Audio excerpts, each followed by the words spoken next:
Ionuț avea 20 de ani când a plecat de acasă din satul Dobrogeni, Zvoru Mare, în Spania. Nu știa ce l-așteaptă, dar visa că într-o zi va avea o viață frumoasă și va munci acasă, pentru el și familia lui. 10 ani a cules căpșune în Spania. I-a fost greu, nu știa limba, nu cunoștea nimic despre această muncă și nu simțise ce înseamnă să fii considerat un străin. Când i s-au alăturat cei 4 frați ai săi, dorul de casă a devenit mai ușor de suportat.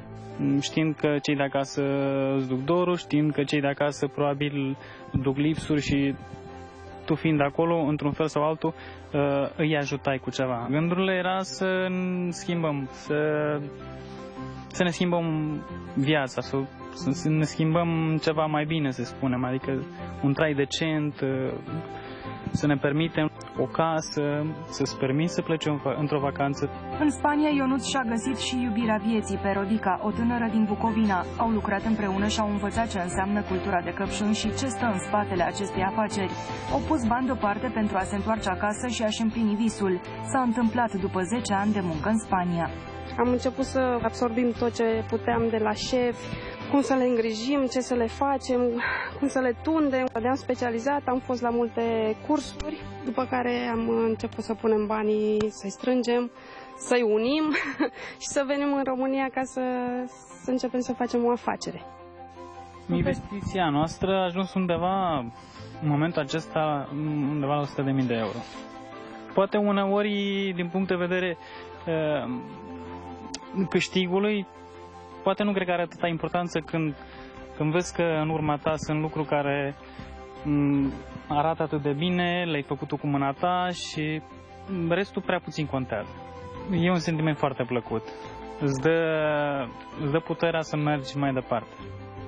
Cei doi lucrează acum 1 hectar de pământ cultivat cu căpșuni și 8.000 de metri pătrați cu fructe de pădure. Nu se așteptau să le fie mai greu decât în Spania, dar chiar au trecut prin situații mult mai dificile. Nu prea găsesc forță de muncă și au fost nevoiți să cheltuiască foarte mult pentru a-și construi sere trainice. Sincer, este greu, este foarte greu, pentru că aici în România cred că muncim de 3 ori mai mult ca în Spania. În Spania aveau oameni și fiecare aveam postul nostru de lucru, munca se împărțea la mai mulți. Aici, neavând forță de muncă, munca se împarte la mai puțin. Tot frații lui Ionuț le-au sărit în ajutor. Muncesc și ei la câmp, însă pot face asta doar când vin din Spania acasă, în concediu. Sunt foarte mulțumit.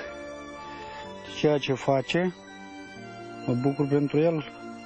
Ați venit din Spania special să-l ajutați? Da. Mi-am lăsat acolo și am venit să-l ajut, pentru că aici nu avem forță de muncă. Datorită lui ne-am făcut o căsuță fiecare și ne-am ajutat.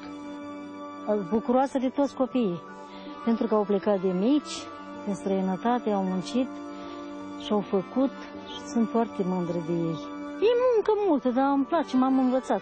Cum solul din România nu este la fel de bun pentru răsadurile de căpșuni, iar vremea este mult mai capricioasă, producția de 15 tone anual pe care o au este la jumătate față de cea din Spania. Dar Ionuț și Rodica nu se descurajează, chiar dacă reinvestesc tot profitul pe care îl fac din vânzarea fructelor. Se bucură că sunt acasă și că au putut să realizeze ceva cu propriile forțe, în țara în care s-au născut.